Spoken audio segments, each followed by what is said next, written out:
प्यारे दोस्तों, आज हम आपको कहानी सुनाने वाले हैं गरीब लकड़हारे की दो जवान बेटियां और एक काले सांप का। और फिर गरीब लकड़हारे की दोनों बेटियां शहजादी कैसे बन गई। कहानी बहुत ही खूबसूरत और मजेदार और सबका आमोज भी है, इसलिए पूरी कहानी जरूर से सुनेगा। आपको बहुत कुछ सीखने के लिए मिलेगा। तो चलिए कहानी को शुरू करते हैं। दोस्तों, बहुत पुराने वक्तों की बात है। एक गरीबों की बस्ती थी। उस बस्ती में पहला मकान एक दर्जी का था, दूसरा एक गरीब लकड़हारे का था और तीसरा तेली का यानी तेल बेचने वाले का था। इसके बराबर करीब में ही एक बनिए की दुकान थी। फिर और बहुत से मकान और दुकानें थीं। वहां पर दर्जी भी कमाता था, तेली भी कमाता था, लेकिन लकड़हारे के हाथ पांव जवाब दे चुके थे। वह बहुत बूढ़ा और कमजोर भी तो हो गया था। लकड़हारे की बीवी पहले तो घर में गंदम, मिर्चे और दलिया पीस लिया करती थी और 1.5 से 2 रुपए की मजदूरी हो जाया करती थी। मगर जब से उसे खांसी की शिकायत हुई थी, हकीम जी ने चक्की पीसना मना कर दिया था। अगर वह पीसती तो उसे खांसी आ जाती। बेचारे लकड़हारे को बेटा तो अल्लाह ने दिया नहीं था। सिर्फ 2 बेटियां थीं। एक नाम था शाजिया और दूसरे का नाम था नाजिया। लकड़हारे की दोनों बेटियां अपनी मां से बहुत मोहब्बत करती थीं, इसलिए दोनों ने अपनी मां कहा कि हम चक्की में मिर्च, धनिया और गेहूं पीस लिया करेंगी। लकड़हारे ने जब ये बात सुनी तो अपनी दोनों बेटियों से कहने लगा, अरे मेरी बेटियों नहीं, तुम्हारी अभी उम्र ही क्या है। तुम लोग अभी बहुत छोटी हो। अगर तुम्हें खांसी हो गई तो फिर क्या होगा। ये बड़ी बुरी बीमारी है। मगर दोस्तों, माँ बाप चाहे जिस हालत में हो, वो अपने बच्चों को दुख देना नहीं चाहते हैं। मगर बेचारा लकड़हारा करता तो क्या करता, बेटा तो था नहीं। अब जो भी करनी थी बेटियों को ही करनी थी। मगर लकड़हारे की गरीबी का हाल सबको नहीं मालूम था। लेकिन यह बात सिर्फ दर्जी को मालूम थी कि वह बेरोजगारी के सबब एक वक्त ही रूखी सूखी खाकर गुजारा करते हैं। एक रोज उसने लकड़हारे को बुलाकर उससे कहा, मेरे पास सिलाई का काम बहुत आता है। बाज वक्तों में मैं काम लेने से इनकार कर देता हूं, क्योंकि मैं इतना काम नहीं कर सकता। अगर आप नाराज ना हो तो मैं थोड़ा बहुत काम आपके यहां भेज दिया करूं और आपकी बच्चियां उसे सिलकर मेरे पास पहुंचा दिया करें। इसी तरह मेरे ग्राहक भी नाराज नहीं होंगे और आपको भी कुछ आमदनी होने लगेगी। लकड़हारे ने यह बात सुनकर दर्जी का हाथ पकड़कर कहने लगा, भाई, तुमने मेरी भलाई का अच्छा रास्ता निकाला। मैं तुम्हारा इस एहसान को कभी भी नहीं भूलूंगा। दर्जी बोला कि मुझे अपनी बीवी के जरिए मालूम हुआ था कि आपकी दोनों लड़कियों को कपड़े सिलने का बहुत शौक है, इसलिए मैंने सोचा उनका शौक भी पूरा होता रहेगा और आमदनी का जरिया भी पैदा हो जाएगा। अब आप यह 2 कमीजों का कपड़ा लेते जाएं और जब सिलाई हो जाए तो इसे मेरे पास भेज दें। लकड़हारा कपड़े लेकर खुशी खुशी घर गया और दोनों बेटियों को देते हुए बोला, दर्जी एक अच्छा पड़ोसी है। खुदा ने उसके दिल में नेकी डाल दी है और उसने 2 कमीजें सीने के लिए कपड़ा दिया है। तुम इसे सिलकर वापस करोगी तो वह और भी सिलने के लिए कपड़ा देगा। शाजिया और नाजिया बहुत खुश हुई और दोनों बहनें एक एक कमीज लेकर उसे सिलने बैठ गईं। बाजार का यह पहला काम था। दोनों बहनों को सिलने का ऐसा शौक पैदा हुआ कि आधी रात तक वह सिलाई करती रही और फिर सुबह होते ही लेकर बैठ गई और कमीज दोपहर से पहले पहले तैयार कर दी। लकड़हारा दोनों कमीज लेकर दर्जी के पास गया तो दर्जी सिलाई हुई कमीज देखकर बहुत खुश हुआ और उसने फौरन ही मजदूरी 1.5 रुपए उसे दे दी और 2 कमीजों का कपड़ा और दे दिया। इसी तरह दोनों बहनें हर वक्त मसरूफ रहने लगीं। यहां उनकी परेशानी जाती रही और मां बाप को भी आराम मिल गया। इसी तरह वक्त गुजरता गया। एक रात अचानक मौसम बहुत खराब होने लगी और बहुत तेज बारिश हुई तो गली कूचों में कीचड़ ही कीचड़ हो गई। सुबह सूरज निकला तो तेज धूप में बहुत सा पानी खुश्क हो गया, लेकिन फिर भी कहीं कहीं कीचड़ थी। दोपहर के वक्त दरवाजे पर एक फकीर ने आवाज लगाई। इस भूखे फकीर को अल्लाह की राह में कुछ मिल जाए। लकड़हारे ने दरवाजा खोलकर फकीर से कहा, बाबा, जरा ठहर जाओ। घर में पर्दा हो जाए तो मैं तुम्हें बिठाकर खाना खिला देता हूं। फकीर ने बोला, बेटा, खुदा तुम्हारा भला करे, मगर बेटा पर्दे की तकलीफ क्यों करते हो? मैं यहां दरवाजे में ही बैठकर खा लूंगा। लकड़हारे ने कहा, नहीं, खुदा का दिया रिस्क है, इसे इज्जत के साथ खाना चाहिए। उसी वक्त शाजिया ने आवाज दी, अब्बा जान, हमने पर्दा कर लिया है, बाबा को अंदर बुला लीजिए। लकड़हारा फकीर को अपने साथ अपने घर के सहन में ले गया और चारपाई पर बिठाते हुए बोला, बाबा, तुम्हारे तो जूते और पांव कीचड़ से लथपथ हो रहे हैं। फकीर ने कहा, बारिश की वजह से कीचड़ बहुत हो गई है और इस तरफ तो मैं यूं ही पहली दफा आया हूं। यहां रहने वाले कैसे रहते होंगे? लकड़हारा बोला, बाबा, ये गरीबों की बस्ती है। यहां हर वक्त गंदगी और कूड़ा करकट फैला रहता है, मगर कोई उठाने वाला नहीं। बस यूं कहो कि हम गरीब लोग इसी कूड़े करकट, गंदगी और कीचड़ में आंख खोलते हैं, पलते हैं और बढ़ते हैं। इसीलिए यह सब कुछ बुरा नजर नहीं आता। शाजिया ने पर्दे के पीछे से कहा, अब्बा जान, अगर बाबा पांव धोना चाहे तो पानी गर्म है। लकड़हारे ने जवाब दिया, हां हां, एक लोटे में पानी ले आओ। पांव धोकर बाबा चारपाई पर बैठ जाएंगे, फिर खाना खूब खा सकेंगे। फकीर ने कहा, खुदा तुम पर अपना फजल करे, बड़े ही नेक दिल हो। शाजिया एक मोटी चादर में लिपटी हाथ में पानी का लोटा ले आई और फकीर से कहने लगी, बाबा, जूते उतार दीजिए, मैं आपके पांव धो देती हूं। फकीर ने जूते उतार कर कहा, लोटा मुझे दे दो, मैं खुद ही धो लूंगा। शाजिया बोली, नहीं बाबा, यह काम लड़कियों का है, और उसने एक कपड़ा पानी में भिगोकर फकीर के दोनों पांव धो दिए। फिर उसके हाथ धुलवाए और जूते उठाकर ले गई। फकीर चारपाई पर बैठ गया तो नाजिया ने खाना लाकर उसके सामने रख दिया। फकीर बोला, सुभान अल्लाह, कड़ी और मक्की की रोटी, खुदा तुम सबको माला माल करे। फिर उसने अल्लाह का नाम लेकर खाना शुरू किया। इधर शाजिया ने उसके जूते धोकर धूप में रख दिए। वह खाना खा चुका था तो शाजिया ने गर्म पानी से उसके हाथ धुलवाए और वह कहने लगा, ये बात बिल्कुल सच है कि गरीब की कदर गरीब ही करता है। मेरे तो ख्याल में भी नहीं था मेरी इतनी इज्जत की जाएगी। शाजिया बोली, बाबा, जिसके पास दौलत हो वो लोग इस रोटी की कदर नहीं जानते। हमने एक एक वक्त सूखी रोटी खाकर गुजारा किया है, फिर हम इसकी कदर क्यों ना करें और किसी को खिलाएं तो इज्जत के साथ क्यों ना खिलाएं। फकीर ने कहा, अब इजाजत चाहता हूं। लकड़हारा बोला, बाबा, धूप में आराम करो, तुम्हारे जूते भी गीले हैं, पहनोगे तो तबीयत खराब हो जाएगा। लकड़हारा प्यार से कहने लगा, थोड़ी देर में खुश्क हो जाए तो फिर चले जाना। फकीर यह बात सुनकर चारपाई पर लेट गया और दोनों बहनें अंदर कमरे में बैठकर कपड़े सिलने लगीं। इधर दर्जी का एक बेटा था जिसका नाम मुंतजिर था। वह अच्छा आदमी नहीं था। दर्जी और उसकी बीवी ने बहुत कोशिश की, मगर उसने कपड़ा सीना नहीं सीखा। ना ही उसे पढ़ने लिखने का शौक था। पढ़ने से उसे नफरत थी। पहले वह गुल्ली डंडा खेल रहा था, फिर पतंग उड़ाने लगा। इसके बाद उसने कबूतर पाल लिए और उसी कबूतर को बेच के उसी पैसों से वो जुआरी भी बन गया। वह तो जुआ में ऐसा माहिर हो गया था कि जुआरी उसे उस्ताद कहकर पुकारते थे। कई उनके दोस्त लोग तो उसे खलीफा भी कहते थे। वह जुए में शायद ही कभी हारता था, वरना हर रोज कुछ ना कुछ रुपए पैसे जीत कर ही घर लौटता था। बस इसमें यह एक छोटी सी खूबी थी कि वह जुए में जीते हुए रुपए घर में कदम रखते ही अपनी मां को दे देता।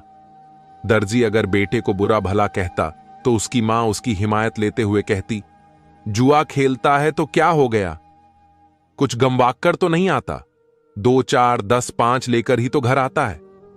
अगर तुम्हारी कमाई को आग लगे तो इसकी चमड़ी उधेड़ कर रख देना। मैं फिर भी ना बोलूंगी और ना ही आज के बाद आप मेरे बेटे को कुछ बोलिएगा। बीवी के सामने दर्जी खामोश हो जाता और अगर भूले से कभी उसके सामने बोलता तो वह हाथ धोकर पीछे पड़ जाती और उससे पीछा छुड़ाना मुश्किल हो जाता। दर्जी की बीवी ने एक दिन दर्जी से कहा, तुम्हें कुछ ख्याल भी है बेटा, सयाना हो गया है, उसका कहीं रिश्ता तय करना चाहिए। अगर घर में बहू आ जाएगी तो मुझे भी कुछ आराम मिल जाएगा और बेटा भी सुधर जाएगा। दर्जी बोला, तुम ही कहीं रिश्ता देख लो। मैंने तो एक दिन बातों बातों में नूर तेली से कहा था कि भाई मुंतजिर को अपना दामाद बना लो, तो उसने झट ही कह दिया था कि मियां जुआरी को दामाद बनाकर अपनी बेटी को कुएं में क्यों गिरा दूं। मेरा तो ख्याल है मैं जिससे भी कहूंगा वह ऐसा ही जवाब देगा। यह सुनकर उसकी बीवी बोली, अरे वो नूर तेली भी कोई आदमी है? अरे तुम भूल गए पिछले दिनों वह अफीम बेचा करता था और खूब चांदी में खेल रहा था, फिर पकड़ा गया और जेल की हवा खाई। आज चला है मेरे बेटे को बेइज्जत करने। मैं तो कमबख्त तेली के दरवाजे पर थूकती भी नहीं। दर्जी ने कहा, फिर कोई और घर देख लो। मेरा भी यही ख्याल है कि जब तक उसका शादी नहीं होगा वह जुआ नहीं छोड़ेगा। उसकी बीवी कहने लगी, मेरे ख्याल में तो तुम लकड़हारे से बात करो। उसकी दोनों बेटियां खूबसूरत भी हैं और हुनर वाली भी। तुम देखते नहीं कैसे अच्छे कपड़े सीकर देती हैं। उनमें से एक मेरे घर में आ जाएगी तो जो पैसे उनके घर जाते हैं वह भी अपने काम आएंगे। दर्जी ने कहा, ख्याल तो बड़ा नेक है। मैं कल ही लकड़हारे से बात करूंगा और मुझे यकीन है कि वह राजी हो जाएगा। दर्जी की बीवी बोली, क्यों राजी नहीं होगा? वह तो इसे अपनी खुशकिस्मती समझेगा। अरे वरना भूखे नंगे की बेटी को कौन मांगता है? दर्जी ने कहा, कल मैं उससे जरूर पूछूंगा। और दूसरे दिन जब बूढ़ा लकड़हारा उसके पास आया और उसने रिश्ते की बात की तो लकड़हारा कहने लगा, भाई जमाल, किसी की औलाद के बारे में कुछ कहना अच्छी बात नहीं है, लेकिन कहे बगैर रहा भी नहीं जाता। मुंतजिर जुआरियों का उस्ताद और खलीफा कहलाता है। कम उम्र में ही इतना बड़ा जुआरी हो जाना कुछ कम बात नहीं होती। जायदाद भी हार बैठते हैं, बीवी बच्चों को भी दांव पर लगा देते हैं। अगर तुम उसकी यह आदत छुड़वा दो तो मुझे मंजूर है, वरना भाई मैं अपनी बच्ची को भाड़ में नहीं झोंक सकता। दर्जी तो बातें सुनकर चुप रहा, लेकिन उसकी बीवी जो पर्दे के पीछे खड़ी थी सारी बातें सुन रही थी। कहने लगी, बड़े मियां क्यों मेरे बेटे को बेइज्जत करते हो? वह जुए में हार कर तो नहीं आता। तुम तो एक हफ्ते में भी इतना कमाकर नहीं लाते जितना वह एक दिन में कमाकर ले आता है। हमने तो सोचा था रिश्ता हो जाएगा तो तुम्हारी बेटी की जिंदगी बन जाएगी, रानी बनकर रहेगी, मगर तुम तो जैसे उसके दुश्मन हो, साफ साफ इनकार कर रहे हो। भला अपनी बेटी का भी कोई बुरा चाहता है? लकड़हारे ने जवाब दिया, बेटी का तो कोई भी बुरा नहीं चाहता, इसीलिए तो मैं अपनी बेटी का हाथ एक जुआरी के हाथ में नहीं देना चाहता। दर्जी की बीवी गुस्से से बोली, बस तुम अपने घर खुश रहो। अब हम सिलाई का काम तुम्हारी बेटियों को नहीं देंगे। हमें तो तुम्हारी गरीबी पर तरस आ गया था, मगर तुम जमीन पर पांव ही नहीं रखते। लकड़हारे ने उठते हुए कहा, खुदा तुम्हें नेक राह पर चलने की तौफीक अता करे। हमारा राजिक खुदा है, वह हमारे लिए कोई और असबाब पैदा कर देगा। लकड़हारा उसकी दुकान से उठकर चला आया। उस रोज से दर्जी ने उसे सीने के लिए कपड़ा नहीं दिया और उनके फिर बुरे दिन आ गए। थोड़े बहुत रुपए जो कपड़ा सीख कर बचाए थे, उनमें ही रोटी चटनी खाकर अल्लाह का शुक्र अदा करने लगे। एक रोज फिर वही फकीर आया और उसने दरवाजे पर सदा लगाई। शाजिया और नाजिया दोनों उसकी आवाज पहचान गई और उन्होंने लकड़हारे से कहा, अब्बा जान, उस रोज वाला बाबा आया है, उसे बिठाकर खाना खिला दीजिए। लकड़हारा बोला, बेटी उस रोज तो कढ़ी और मक्की की रोटी थी, आज तो रूखी सूखी रोटी है। वह क्या कहेगा, आज उसे जाने दो। नाजिया ने कहा, अब्बा वह भी तो हमारी तरह ही गरीब है, कुछ नहीं कहेगा।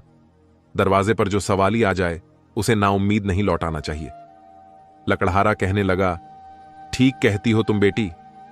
फिर उसने फकीर को अंदर बुला लिया और सहन में चारपाई पर बिठा दिया।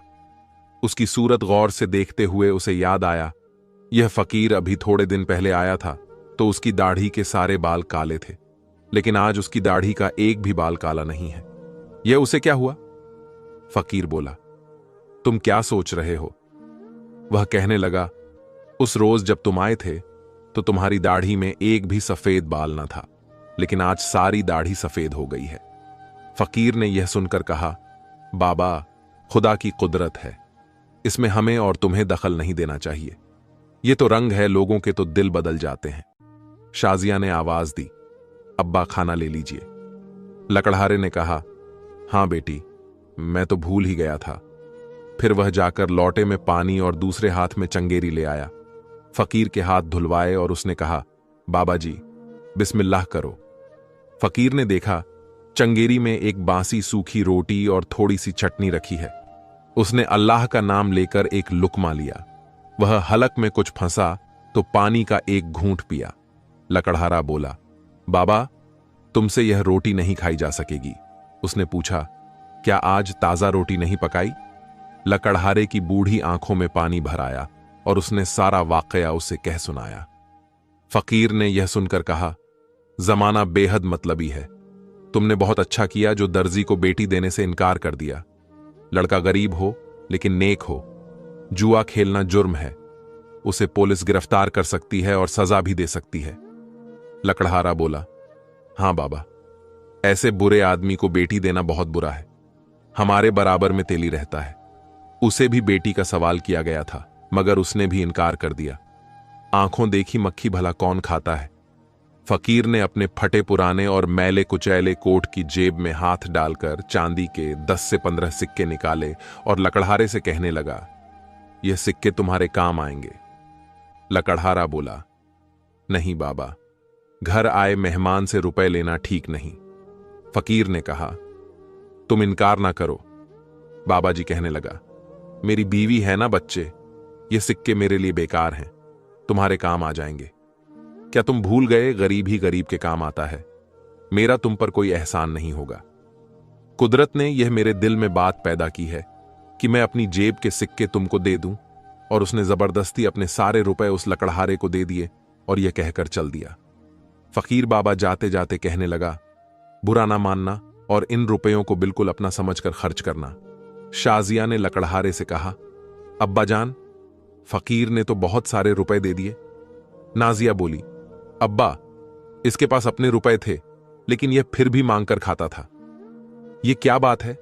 लकड़हारे ने कहा, बेटी, किसी के बारे में कोई बात कहना अच्छा नहीं होता।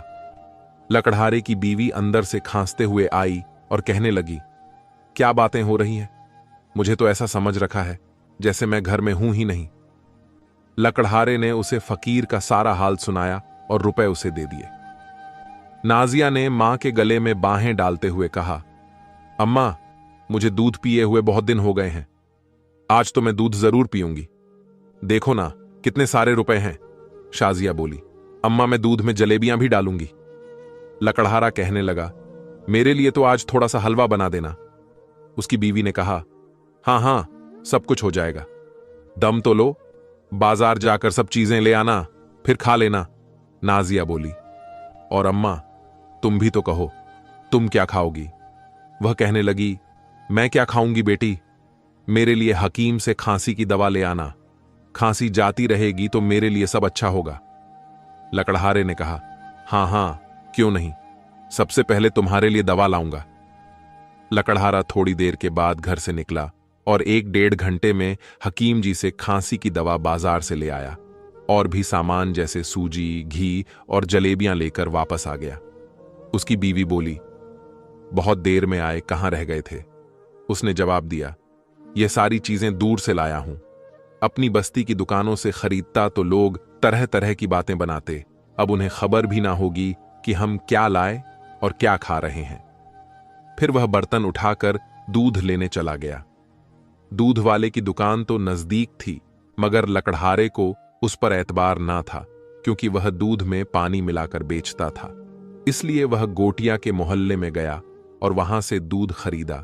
जब वह वापस आया तो उसने देखा दर्जी के मकान के सामने भीड़ लगी है और सारा मोहल्ला जमा है। वह जल्दी जल्दी नजदीक पहुंचा और एक आदमी से पूछने लगा, खैर तो है, ये सब लोग क्यों जमा हो रहे हैं? उसने जवाब दिया, बड़े मियां मुंतजिर जुआ खेलता है ना, आज हुकूमत के सिपाही और पुलिस आए हुए हैं और मुंतजिर को गिरफ्तार किया जा रहा है। तेली अपनी मूंछों को ताव देते हुए बोला, मुंतजिर घर में कहीं छुप गया है, सिपाही उसे तलाश कर रहे हैं। हम पहले ही कहते थे यह जुआ खेलना बहुत बुरा है। लकड़हारा वहां नहीं ठहरा और अपने घर चला गया। नाजिया बोली, अब्बा, यह कैसा शोर है? वह कहने लगा, पुलिस सिपाहियों के साथ मुंतजिर को गिरफ्तार करने आया है। वह घर में छुप गया है तो उसे तलाश किया जा रहा है। नाजिया बोली, अल्लाह, वह फकीर तो बड़ा पहुंचा हुआ मालूम होता है। उसने कहा था जुआ खेलना बड़ा जुर्म है, पुलिस उसे गिरफ्तार कर लेगी और सजा भी दे सकती है। और आज ही पुलिस आ गया, अब मुंतजिर को जो हुकूमत क्या सजा देगी? शाजिया ने कहा, सारे फकीर भीख मांगने वाले ही तो नहीं होते, उनमें अल्लाह के नेक बंदे भी तो होते हैं। यह भी कोई नेक इंसान था। उसकी जुबान से निकली बात पूरी हो गई। लकड़हारे की बीवी बोली, बाहर जाकर तो देखो क्या हो रहा है। लकड़हारा फौरन ही बाहर आ गया। देखा तो पुलिस मुंतजिर के बाजू को रस्सी से जकड़े खड़े हुए थे और दर्जी हाथ जोड़ जोड़ कर पुलिस से कह रहा था, यह अब कभी जुआ नहीं खेलेगा, इसे माफ कर दीजिए। यह मेरा इकलौता बेटा है, इसके बिना मैं पागल हो जाऊंगा। पुलिस ने अपनी बड़ी बड़ी मूंछों पर हाथ फेरते हुए कहा, कोई बात नहीं, दीवाने हो जाओगे तो तुमको पागल खाने पहुंचा दिया जाएगा। इस बात का पहले ही ख्याल ना हुआ, फिर तुमने इसे बचाने के लिए छुपा क्यों दिया? और उसने सिपाहियों को हुक्म दिया, ले चलो इस जुआरी लड़के को। दर्जी की बीबी दहाड़े मार मार कर रोने लगी और दर्जी लोगों की मिन्नत और फरियादें करने लगा, मगर उसकी हिमायत में कौन बोलता। सभी उसके बेटे को बुरी नजर से देखते थे। मगर अब जौहर की नमाज अदा करने के बाद नाजिया और उसकी मां ने लकड़हारे के लिए मीठा हलवा और एक प्याले में शाजिया के लिए जलेबियां डाल दी और एक प्याले में नाजिया अपने लिए दूध डालकर कमरे में ले गई। सहन में चारपाई पर बैठकर लकड़हारा हलवा खा रहा था। उसकी बीवी पास ही बैठी थी और शाजिया दूध जलेबियां खा रही थी। दरवाजा खुला और दर्जी की बीवी अंदर आई। उसने जो हलवा और दूध जलेबियां देखी तो रो रो कर कहने लगी, हाय पड़ोस में मातम हो रहा है और तुम मजे उड़ा रहे हो। तुम्हें तो इसी दिन का इंतजार था। लकड़हारे ने कहा, नहीं बहन, खुदा ना करे, जो पड़ोस में मातम हो वह जुआ ही तो है, मुंतजिर छूट जाएगा। कोई खून तो नहीं किया उसने जो फांसी के तख्ते पर चढ़ा दिया जाएगा। तुम भी हलवा खाओ। दर्जी की बीवी बोली, हां, तुम तो उसे फांसी के तख्ते पर चढ़ाने की दुआ मांगो। लकड़हारे की बीवी ने कहा, बहन, तुम कोई बात करने आई हो या लड़ने झगड़ने? हमारा तुमसे क्या ताल्लुक है जो यहां आकर शोर मचा रही हो? अपने बेटे के करतूत नहीं देखे? दर्जी की बीवी ने कहा, हां हां देखे हैं, मगर बहन, मुसीबत में आस पड़ोस वाले ही तो काम आते हैं। काजी की अदालत में अगर तुम लोग यह कह दो कि मेरा लड़का बहुत नेक है, शरीफ है, तो शायद वह सजा से बच जाए। लकड़हारा बोला, इस झूठ के लिए कोई और घर देखो। हमारी मुसीबत में तुम लोग हमेशा काम आए, इसके लिए शुक्रिया। दर्जी की बीवी ने कहा, हमसे बेवकूफी हुई, हम सिलाई का बहुत सा काम तुम्हें देंगे, तुम फिक्र ना करो। शाजिया बोली, हमें तुम्हारे काम की तमन्ना नहीं, झूठी गवाही से तो हम गरीबों को साफ रखो। इधर नाजिया कमरे में बैठी थी। दूध ज्यादा गर्म था, इसलिए फूंक मार मार कर ठंडा कर रही थी। फिर नाजिया ने देखा, कमरे में पुराने संदूक के पास से एक सांप रेंगता हुआ आ गया और कुंडली मारकर फन उठाकर बैठ गया।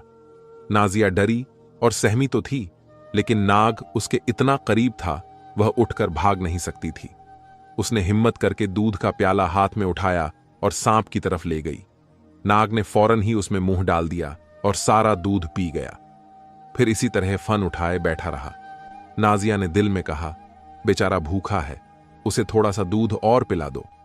फिर वह प्याला हाथ में लिए किचन में आई, तेजी से दूध निकाला। उसी वक्त उसका दिल बुरी तरह धड़क रहा था। वह सोच रही थी कि कहीं नाग उसे डस न ले। फिर उसे ख्याल आया कि अगर डसना होता तो वह उसी वक्त डस लेता जब मैं प्याला हाथ में लिए उठी थी, और वह दूध में शक्कर मिलाकर वापस कमरे में गई। फिर बैठकर पहले की तरह नाग को दूध पिलाया और फिर भी वैसे ही बैठा रहा। नाजिया ने दिल में कहा, या अल्लाह, यह तो अब भी भूखा है।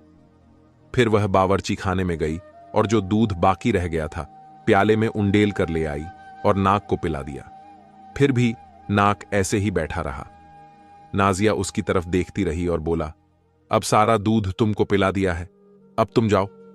वह बोल तो रही थी, लेकिन सर से पांव तक पसीने में नहा रही थी और दिल धड़क रहा था। नाक तो जैसे उसकी बात समझ गया था। वह रेंगता हुआ चला और संदूक के पीछे छुप गया। नाजिया सोचने लगी, उसे संदूक के पीछे से निकलना चाहिए, कहीं रात को सोते हुए किसी को डस ना ले।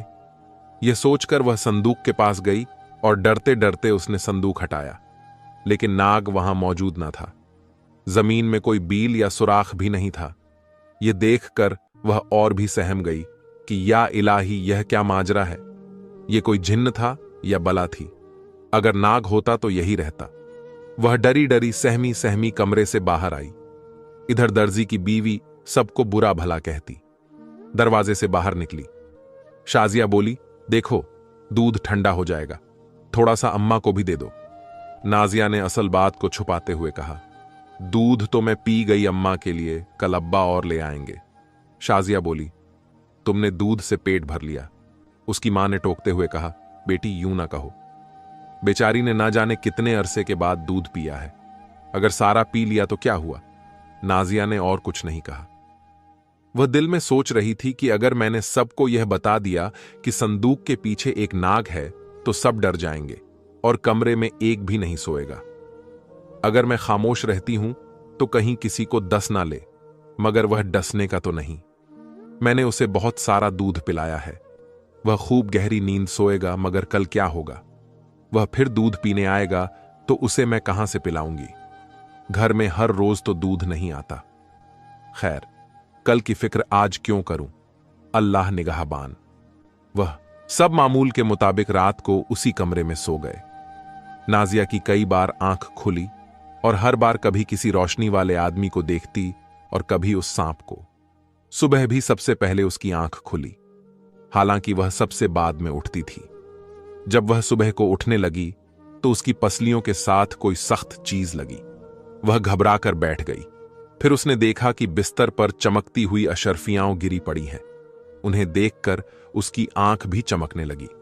उसने देखा शाजिया, अम्मा और अब्बा बेखबर सो रहे हैं, तो उसने सारी अशर्फियां उठाकर अपने कपड़ों की गठरी में बांध दी और दिल में कहने लगी, वह नाक असल में कोई और है और उसके बारे में किसी को बताना नहीं चाहिए। दोपहर को उसने अशर्फी अपने अब्बा को देते हुए कहा, अब्बा, इसके तो चांदी के बहुत सारे सिक्के आ जाएंगे, आप उसे अपने पास रख लीजिए और मुझे 1 लीटर दूध हर रोज लाकर दीजिए। अब्बा ने गौर से अशर्फी को देखते हुए कहा, बेटी ये तुम्हें कहां से मिली। नाजिया बोली, अल्लाह ने घर बैठे ही दे दी, कमरे में से मिली थी। लकड़हारा कहने लगा, अगर कमरे में से मिली है तो जरूर खुदा ने अपना करम किया है और यह उस फकीर की दुआ का असर मालूम होता है। इधर मुंतजिर और उसके दूसरे साथियों को काजी ने 6 माह की कैद का हुक्म सुनाया और सबको जेल भेज दिया। दर्जी और उसके अजीज रिश्तेदार इस हुक्म को सुनकर अपने आंसू ना रोक सके। उन सब ने काजी की मिन्नत और फरियादें की, उसके सामने हाथ जोड़े और कस्में खा खाकर कहा, मगर काजी का फैसला अटल होता है। उसने उनकी एक ना सुनी और उनसे कहा, अगर तुम लोग फौरन अदालत के कमरे से नहीं जाओगे तो मुंतजिर की सजा में और इजाफा कर दिया जाएगा। आखिर वह सब मजबूर होकर अदालत से बाहर निकले और रोते पीटते बस्ती की जानिब चल दी। अपने इलाके में दाखिल होते ही दर्जी ने दूर से देखा, उसके मकान के करीब बादशाह के 4-5 चौकीदार टहल रहे थे और एक तरफ उनके घोड़े खड़े थे। पास ही खूबसूरत पालकी रखी थी और उसके 8 कहार उजली वर्दियां पहने खड़े हुए थे। दर्जी ठहर गए और अपने साथी से कहने लगा, काजी ने मुंतजिर को तो जेल में भेज दिया और यह चौकीदार जरूर मुझे गिरफ्तार करने आया है, इसलिए मैं तो आगे नहीं जाऊंगा। एक शख्स ने कहा, जुआ खेलना हकीकत में बहुत बुरा काम है, तुमको चाहिए था कि बेटे की इसको लेकर पिटाई करते। अगर वह ना मानता तो उसे घर से निकाल देते। आज जो बदनामी हुई है और दिल को जो सदमा पहुंचा है उससे तो बचे रहते। अब वापस चलो और कहीं चुप रहो। जब यह लोग चले जाएंगे तब अपने घर जाना। दर्जी और उसके साथी करीबी एक अस्तबल में छुप गए और चौकीदारों की वापसी का इंतजार करने लगे। तकरीबन पौन घंटे के बाद लकड़हारे के घर का दरवाजा खुला और लकड़हारा झलक बरक लिबास पहने घर से बाहर आया। चौकीदार ने झुककर अदब से सलाम किया, फिर उसे पर्दा उठाकर पालकी में बिठाया और कहारों ने आहिस्ता से पालकी को उठाया। फिर एक एक चौकीदार घोड़े पर सवार होकर पालकी के दाएं और बाएं एक चौकीदार आ गए और 2 पालकी के पीछे हुए और बड़ी शान से लकड़हारे को लेकर वहां से चल पड़े। दर्जी और उसके साथी बहुत हैरान हुए कि आखिर लकड़हारे ने ऐसा कौन सा कारनामा किया है जो लकड़हारे को इतनी इज्जत दी जा रही है। दर्जी ने घर पहुंचकर बीवी से पूछा, तुम्हें कुछ मालूम है, उस बूढ़े को चौकीदार क्यों ले गए हैं। उसने जवाब दिया। वह कहने लगी, नहीं, बस ये मालूम है, बादशाह ने एक जोड़ा कपड़ों का भेजा है और कहा है इसे पहनकर मेरे पास आओ, इसलिए लकड़हारा चला गया। उसकी बीवी और बेटियां बहुत परेशान हैं और सर पकड़े बैठी हैं।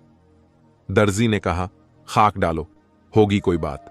फिर उसने बैठकर उसे सारा काजी वाला मामला बता दिया कि कमाल को 6 महीने के लिए जेल भेज दिया गया है और उसके सारे साथियों को भी ऐसे ही सजा मिली है। दर्जी की बीवी रोने और सीना पीटने लगी। दर्जी ने कहा, अब यह रोना पीटना फिजूल है। अगर उसकी हिमायत में ना बोलती तो मैं उसकी यह आदत छुड़वा देता और आज वह जेल ना जाता। उसकी बीवी बोली, अरे तुम क्या उसकी आदत छुड़ाते? जेल जाने से तो बच ना सके। अगर तुम्हारी जगह मैं होती तो देख लेती कि वह नामुराद काजी उसे कैसे सजा देता। इधर चौकीदार गरीब लकड़हारे को महल में ले गया। वहां बादशाह उसका इंतजार कर रहा था। उसे देखते ही बादशाह मुस्कुराया और उसने सलाम करके खूबसूरत तख्त पर बिठाया। फिर खिदमतगारों को इशारा किया। वह नाश्ते का सामान लेकर आए।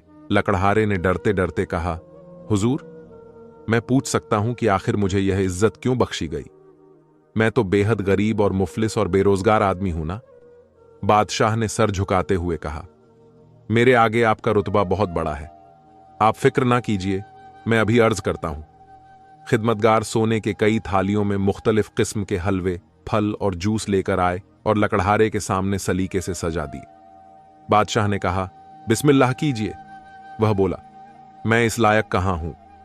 बादशाह ने कहा, आप कुछ ना सोचिए, यह सब कुछ आपका है। लकड़हारे ने थोड़ा सा हलवा उठाकर मुंह में रखा और दिल ही दिल में खुदा का शुक्र अदा करने लगा कि मौला वाकई तू बड़ी शान वाला है, तू चाहे तो जर्रे को आफताब बना दे। नाश्ता करने के बाद बादशाह लकड़हारे को कहने लगा, आपने शायद मुझे नहीं पहचाना। मैं अक्सर भेष बदलकर अपनी रियासत का हाल मालूम करने जाता हूं। आपके दरवाजे पर 2 मर्तबा जा चुका हूं। एक मामूली फकीर के भेष में एक मर्तबा काला दाढ़ी लगाकर गया था और दूसरी मर्तबा सफेद दाढ़ी और सफेद दाढ़ी देखकर मुझसे कहा भी था। आपने कि आपकी दाढ़ी पहले तो काली थी और अब सफेद है। लकड़हारे की आंखें चमकने लगीं, मगर उसने जुबान से कुछ ना कहा। फिर बादशाह फकीर को कहने लगा, मुझे उस दिन यह देखकर बहुत खुशी हुई थी कि आपकी साहबजादी ने पानी गर्म करके मेरे पांव धोए मगर पर्दा नहीं उठाया। हालांकि फकीरों से तो कोई भी पर्दा नहीं करता। लकड़हारा बोला, फकीर और बादशाह की तो कोई बात नहीं, हर गैर मर्द से पर्दा करना लाजिम है। बादशाह ने कहा, अगर मैं यह कहूं कि आपकी साहबजादी इस महल को। अभी बादशाह ने इतना ही कहा था। लकड़हारा बोला, मैं आपका मतलब समझ गया हूं, मगर अर्ज यह है कि वह एक गरीब की बेटी है। वह महल के आदाब से वाकिफ नहीं। वह यहां आकर आपको कैसे खुश रख सकेगी? बादशाह बोला, यह कोई खास बात नहीं है, यहां रहकर सब कुछ समझ में आ जाएगा। लकड़हारे ने थोड़ी देर सोचने के बाद उसे जुबान दे दी। बादशाह बहुत खुश हुआ और उसने 40 थाल तोहफे के 40 गुलामों के सर पर रखवाकर लकड़हारे के हमराह कर दिए।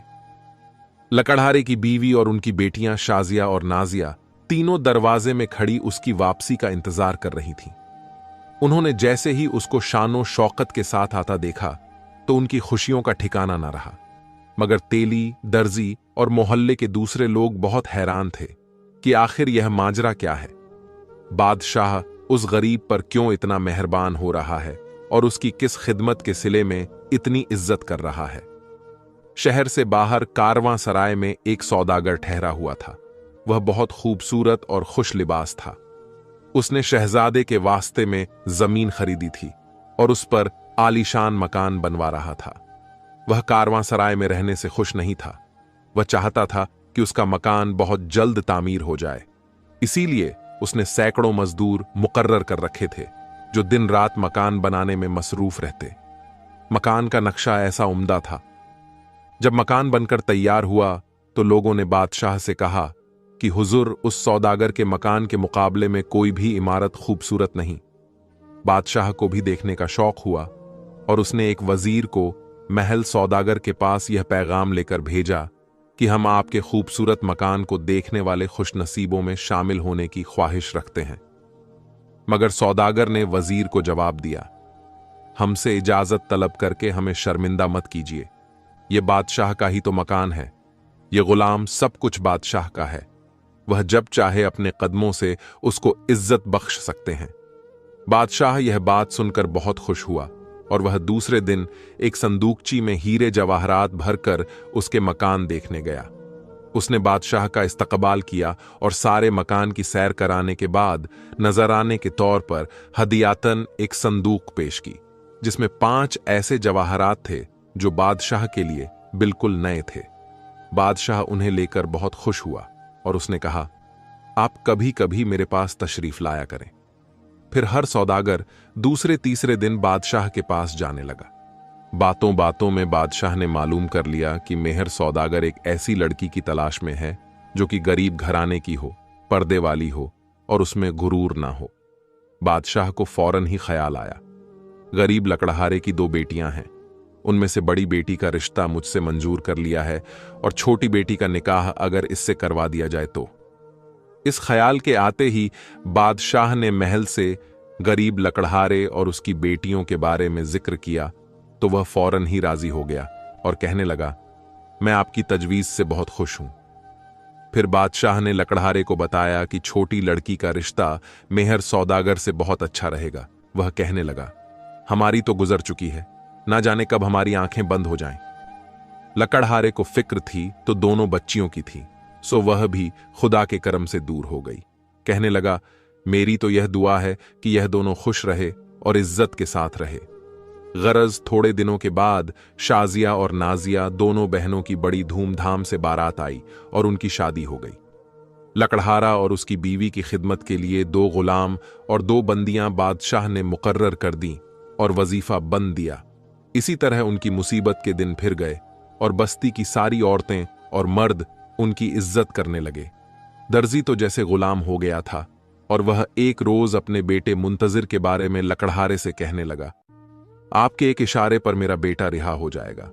मैं आपसे वादा करता हूं वह कभी जुआ नहीं खेलेगा और अगर आपकी एक शिकायत सुनी गई तो वह फांसी के तख्ते पर चढ़ा दिया जाएगा। लकड़हारे को उसके हाल पर तरस आ गया और उसने बादशाह से कहकर मुंतजिर को आजाद करवा दिया। कमल के आजाद होते ही दर्जी के घर में खुशी सी छा गई और वह मियां बीवी बहुत खुश हो गया। इधर बादशाह की पहली बीवी मलिका जहां आरा बहुत उदास हो गई थी। पहले उसे कभी ख्याल भी नहीं आया था कि बादशाह दूसरा शादी करेगा और वह तो समझती थी बादशाह को मेरे सिवा किसी से मोहब्बत नहीं है और वह तो यूं ही इंसाफ पसंद बादशाह है। दूसरा ब्याह करके मेरे दिल को क्यों सदमा पहुंचाएगा। मगर जब अचानक उसने दूसरा शादी कर लिया तो वह खुद को एक कनीज से भी ज्यादा हकीर समझने लगी। उसने उम्दा पोशाक पहनना और बनाव सिंगार करना छोड़ दिया। सारा सारा दिन अपने कमरे में खामोश बैठी रहती, परंतु कीमती खानों की जगह सादा गिजा इस्तेमाल में लाने लगी। बादशाह अगरचे पहले की तरह उसका ख्याल रखता था, लेकिन फिर भी उसके चेहरे पर उदासी छाई रहती। आखिर उसने एक दिन अपने आप से कहा, मैं इस तरह कब तक करती रहूंगी और अपना खून पीती रहूंगी। बादशाह पर तो कोई ना असर होगा, मैं ऐसी तदबीर क्यों ना करूं जो बादशाह पर असरदार हो जाए और वह उस लकड़हारे की बेटी को महल से निकाल दे, फिर उसे गंदी गलियां और कीचड़ में उसे दोबारा फेंक दे। उसने 2 कनीजों को अपना हमराज बना लिया और वह उन्हें सिखाकर शाजिया के पास भेजने लगी। वह दोनों कनीज शाजिया को ऐसे सबक पढ़ाती कि वह बादशाह की नजरों से गिर जाए। मगर वह बहुत अक्लमंद थी। वह उनकी बातें सुनकर सोचती कि इन बातों की ख्वाहिश बादशाह ने तो कभी नहीं की, फिर मुझे क्या जरूरत है जो मैं ऐसी बातें करूं। वह कनीज से सुनी हुई बातें अनसुनी कर देती।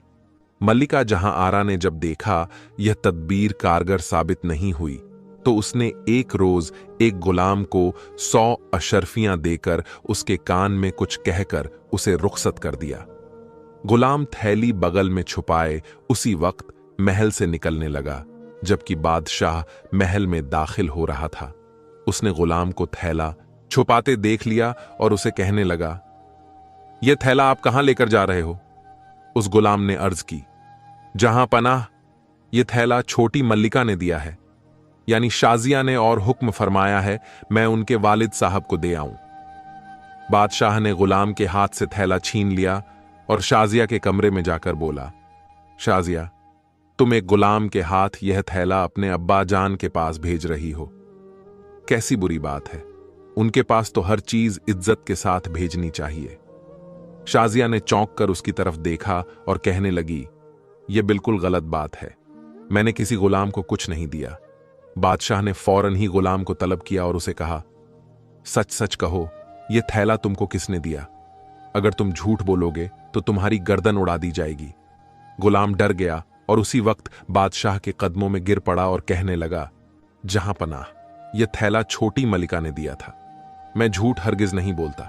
हालांकि वो थैला बड़ी मलिका ने दी थी ताकि शाजिया को बदनाम कर सकें। बादशाह ने गुस्से में थैला एक तरफ फेंक दिया और गुलाम से कहा, तुम बाहर जाओ। गुलाम के जाते ही शाजिया बोली, यह बात तो मेरे ख्वाबों ख्याल में भी नहीं थी कि महल के अदना गुलाम भी झूठ बोलते हैं। बादशाह ने उसकी किसी बात का जवाब नहीं दिया और बिस्तर में लेट गया। वह हैरान था और सोच रहा था असल बात क्या है, लेकिन कुछ समझ में उसे नहीं आ रहा था। मगर सौदागर के पास दौलत की कमी न थी। हीरे जवाहरात ऐसे ऐसे थे कि बादशाह को भी नसीब न थे। इसलिए नाजिया भी किसी मल्लिका से कम दर्जे की जिंदगी बसर नहीं कर रही थी। वह बेहद आराम में थी और खुश थी। वह कभी कभार अपनी बड़ी बहन से मिलने महल चली जाती और हर मर्तबा एक नई अनोखी और कीमती चीज तोहफे में देकर आती थी। बादशाह उन चीजों को देखकर हैरान रह जाता, अगरचे वह भी अनमोल हार, जेवरात और हीरे उसे देता, लेकिन उसके तोहफों के सामने उनकी कोई हैसियत न थी। आखिर उसने मजबूर होकर 5-6 आदमी दूसरे मुल्कों में भेजे और वहां से अजीबोगरीब चीजें मंगवा कर रख दी। उसने शाजिया और जहानारा से उनका जिक्र नहीं किया, लेकिन जहां आरा को कनीज की जुबानी इल्म हो गया कि यह सारी चीजें दूसरे मुल्कों से मंगवाई गई हैं और वह समझ गई यह सामान नाजिया को खुश करने के लिए रखा गया है। उसने मौका पाकर कमरे से वह चीज निकाल ली। उसमें एक खूबसूरत गुड़िया रखी थी। उसकी तारीफ यह थी, जैसे ही संदूक खोली जाती, गुड़िया का वह हाथ जिसमें सोने की नाजुक और खूबसूरत अंगूठी थी, इसी तरह आगे बढ़ाती जैसे वह संदूक खोलने वाले को पेश कर रही है। जहां आरा ने वह खूबसूरत और कीमती अंगूठी को अपने पास रख लिया और उसकी जगह सोने की एक मामूली सी अंगूठी रख दी। फिर एक कनीज को यह संदूक देकर नाजिया के पास भेज दिया। कनीज ने नाजिया से कहा, आपकी हमशर्त साहिबा ने संदूक इस पैगाम के साथ भेजी है कि आप जब तशरीफ लाए तो बादशाह सलामत के सामने मुझे संदूक पेश करें। वह थोड़ी देर बैठी और इतना कहकर वापस चली गई। नाजिया ने वह संदूक महज सौदागर को दिखाई और कनीज की कही हुई बात दोहराई तो वह कहने लगा, मुझे यकीन नहीं आता कि तुम्हारी हम सिर्फ यह संदूक बेचकर हमारी बेइज्जती भी कर सकती है। यह उन्होंने हरगिज नहीं भेजी होगी। नाजिया बोली, मैं कल ही उनके पास जाऊंगी और उनसे पूछूंगी। वह सारी रात परेशान रही। उसे भी शाजिया से ऐसी उम्मीद नहीं थी। फिर सुबह होते ही संदूक उठाकर वह महल में जा पहुंची। उसी वक्त बादशाह भी शाजिया के कमरे में मौजूद था। नाजिया ने सलाम करके शाजिया से कहा, आप ही जान, आपने कल यह संदूक कनीज के हाथ क्यों भेजी थी? शाजिया बोली, नहीं बहन, मैं यह संदूक हरगिज नहीं भेज सकती, बल्कि मैंने तो इसे कभी देखा ही नहीं। बादशाह ने फौरन ही वह संदूक हाथ में लेकर उसे देखा। फिर फौरन ही उसे खोला तो अंगूठी बदली हुई थी। उसे बहुत गुस्सा आया और उसने फौरन ही सारी कनीजों को तलब कर लिया और नाजिया से कहा, तुम इनमें से पहचानो कि कौन तुम्हारे पास गई थी। नाजिया ने फौरन ही उसे पहचान लिया और कहने लगी, यह वह कनीज है। बादशाह ने नरगिस कनीज को करीब बुलाकर कहा, सच सच कहो कि तुमको किसने यह संदूक दी थी? अगर तुमने झूठ बोला तो याद रखो, जिंदगी भर कैद में रहोगी। नरगिस ने हाथ बांधकर अर्ज की, जहां पना, मुझे अपनी जिंदगी अजीज है, मैं हरगिज झूठ नहीं बोलूंगी। यह संदूक मुझे छोटी मलका ने दी थी, यानी शाजिया ने, और कहा था मैं इनकी बहन को पहुंचा दूं और पैगाम दूं कि जब तुम आओ तो बादशाह सलामत के सामने मुझे यह संदूक तोहफे में पेश करना। बादशाह ने गुस्से भरी नजरों से शाजिया की तरफ देखा तो वह बोली, यह झूठ बोलती है, मैंने उसकी शक्ल भी नहीं देखी। बादशाह ने कनीज को रुखसत कर दिया और कहने लगे, मैं हैरान हूं कि यह 2 कौड़ी की कनीज मेरे सामने झूठ बोलने की कैसे जुर्रत कर सकती है।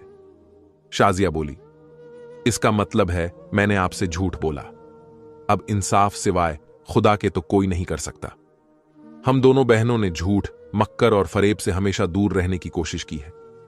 उसी वक्त 2 कनीज दौड़ती हुई आईं और हाथ बांधकर कहने लगी, बादशाह सलामत, एक बहुत बड़ा नाग नरगिस को लिपट गया है, खुदा का वास्ता उसे बचाइए।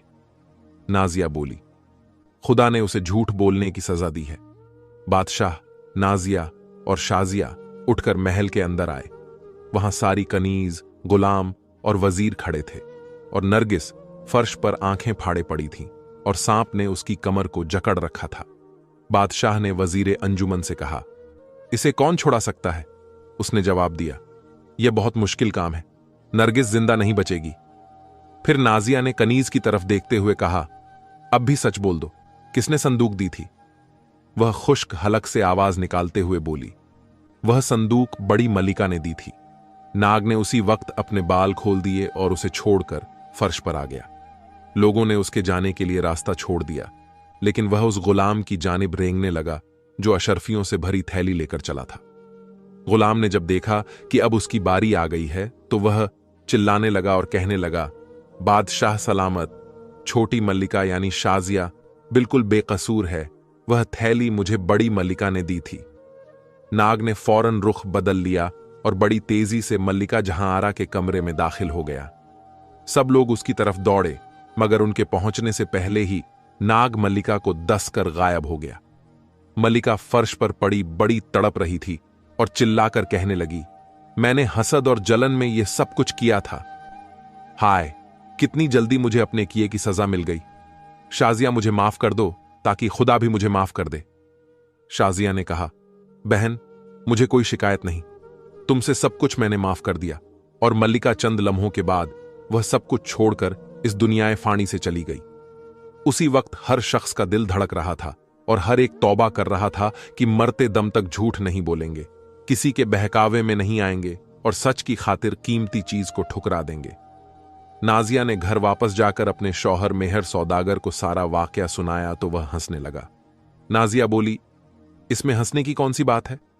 वह कहने लगा, एक नाग तुमको भी तो अशर्फियां देता था और तुम उसको हर शाम दूध पिलाती थी। नाजिया चौंक कर बोली, आपको कैसे मालूम हुआ? यह बात तो मेरे घर में किसी को मालूम नहीं। वह मुस्कुराते हुए कहने लगा, वह असल में एक जिन्न है और मेरा मेहरबान दोस्त है। मैंने उसे जिक्र किया कि मैंने दौलत तो बहुत कमा ली, अब शादी करने की फिक्र है। अगर तुम कोई खूबसूरत और नेक सीरत लड़की तलाश कर दो तो तुम्हारा यह एहसान कभी नहीं भूलूंगा। उसने चंद रोज के बाद तुम्हें मेरे लिए पसंद किया और मुझे बता दिया। मैंने ही उससे कहा था कि अशर्फियां उस तक पहुंचा दो। इस वक्त भी तुम्हारे पीछे पीछे मैंने उसी को महल में भेजा था। वह यह बात सुनकर दंग रह गई। दूसरे दिन उसने महल में जाकर शाजिया को चुपके से यह राज की बात बताई तो हैरानी से शाजिया का मुंह खुला का खुला रह गया। इस वाकये के बाद दोनों बहनें सुकून और इज्जत के साथ जिंदगी बसर करने लगीं। प्यारे दोस्तों, आज की कहानी आपको कैसी लगी? उम्मीद करता हूं कि बहुत ही पसंद आई होगी। तेरे दोस्तों, आखिर में यही कहूंगा कि अल्लाह पाक हमें झूठ बोलने से बचाएं और ऐसे वाकयात और कहानियों से हमें सबक हासिल करने की तौफीक अता फरमाए। प्यारे दोस्तों, वीडियो को एक लाइक जरूर कर दीजिएगा, क्योंकि लाइक करने से YouTube इस वीडियो को और भी ज्यादा लोगों तक पहुंचाता है और इससे यह कहानी और भी लोग सुन सकेंगे।